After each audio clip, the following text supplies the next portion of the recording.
there's something I believe is very important when it comes to the conversation of marketing.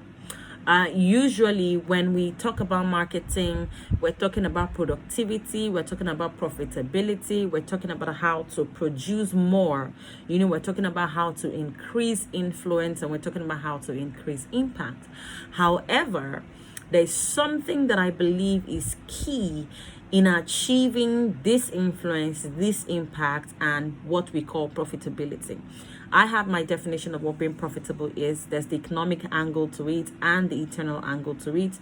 So it's beyond the money, even if the money is part of it. I mean, if we bear fruit, there's definitely going to be proof of productivity, right? Now, what this is for me is branding. And thank God that I was actually going to look at the broader aspect of branding, but I decided let's look at the personal branding aspect. The personal branding aspect to ministry growth. How does how you put yourself out there, how you present yourself, package yourself, how you put yourself together determine the possibility of the growth of the work that God has given you. I'll give you an example. Usually we think that, because, God has called me and I know this thing that I'm supposed to do. There are certain things that we should put in place, but we just tell ourselves, because it's gospel, or because it's Christian, or because it's God that gave it to me, or because, I had a dream, or because I just sent something, I perceived something. However I show up, people will accept it. And that's not true. There is a way, and if you have seen my video and my teaching on John the Baptist, how to become visible even with a hard assignment, if you have seen that video, I shared with you how your presentation is important. There are certain times where God is trying in scripture, even to the children of Israel, God is passing a message across, and he will say to a Jeremiah, or he will even say to an Ezekiel. I remember Ezekiel very well. He will say to Ezekiel, dress this way. And when they ask you, he will say, this is how you should look. He will say, tie something around your head or tie something around your body. And he will say, if they ask you, why are you dressed this way? Tell them that this is what the Lord is saying will happen to Israel. So there is something particular, there is something important about how we present ourselves, which is what I call personal branding. It's about how we show up and people can perceive us. I'll give you another example. If we say, for example, you're looking at the intercessory part of things, and you say, God is calling me to intercession, right? And when you show up in front of people, you show up as, especially in a community that has a different worldview about intercession, about prayer, about God, about Jesus. They are not able to tell who you are. And so all you need to do sometimes is just stand in front of somebody and say, who do you think that I am? Just looking at me, what do you perceive concerning me? And we'll be shocked that if we expected them to say that we are intercessors, that they would not say that. And it's not their fault. It's because we did not show up in a language that they will understand, even if the language is not verbal. In branding, it is not just so much about what you say. It is how you look, the language you use, your tone of conversation, and the consistency of your brand.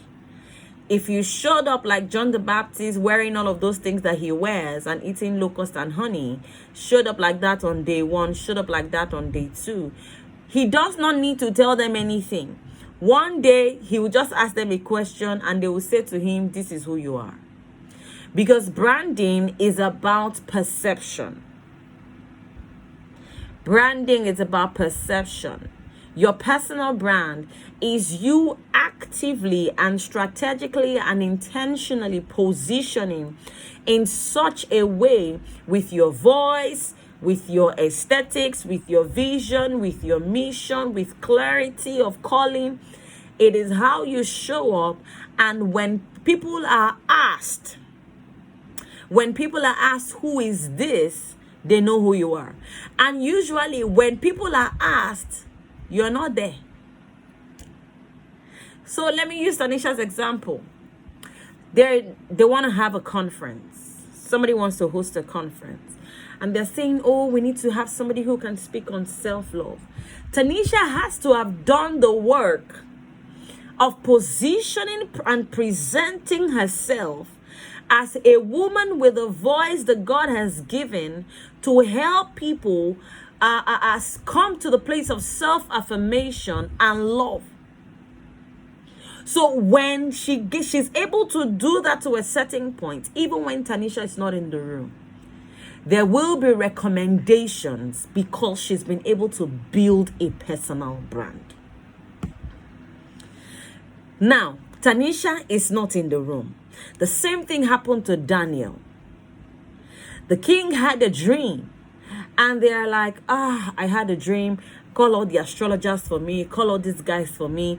I need somebody to interpret this dream for me. If they do not interpret the dream, I'm going to go crazy and I'm going to finish everybody. And the queen mother comes in and says, oh, there's this guy. There has to have been a consistency with Daniel that made the queen mother to say, there was this guy when your father was king and he interpreted your father's dream. There was such a consistency with Daniel.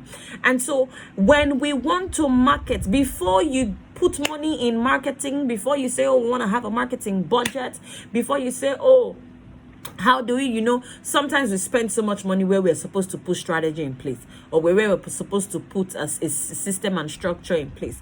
And so when we get to that point, before we get to that point, our branding must be key.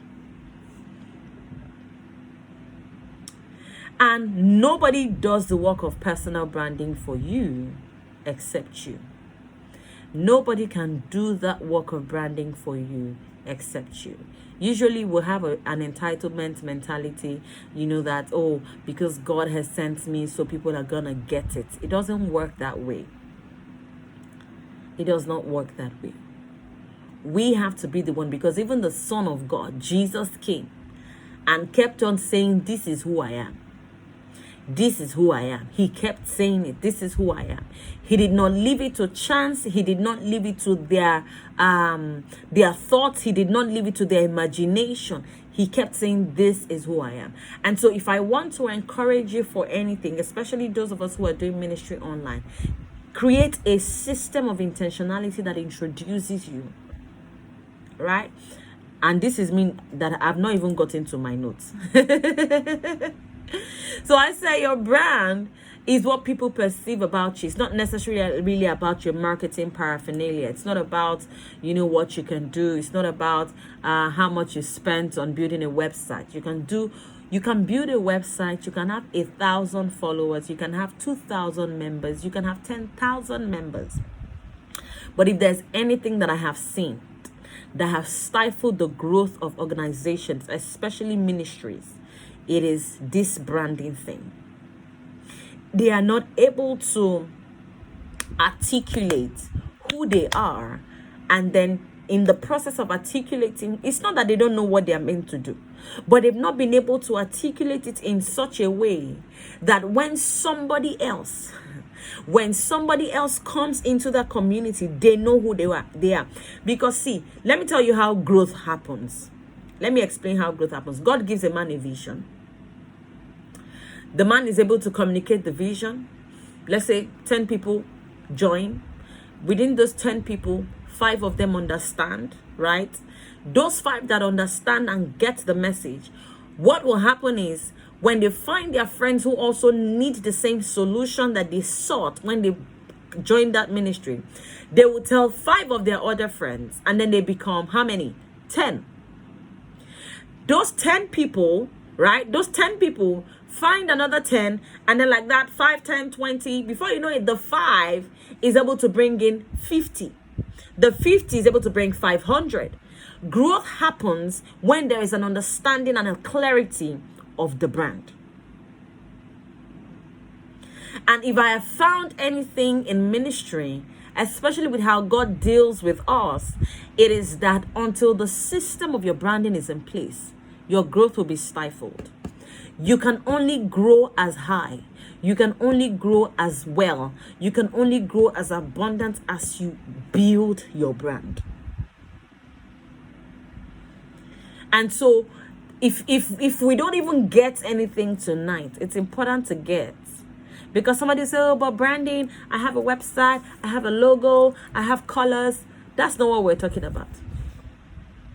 We're talking about building a ministry that can make your followers become ambassadors. That's what branding does for you. Branding turns the people who follow you into ambassadors. And ambassadorship is how you grow. Ambassadorship is how you grow. So if you're not able to articulate your branding, if you're not able to be clear, because a lot of times we are not clear. You understand it, but does the other person understand it? Are we clear? Is our language comprehensible enough to be able to turn our followers or to be able to turn our members to ambassadorship?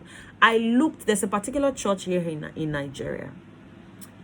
And as much as, yes, it's God that gave them the increase, there's so much on social media.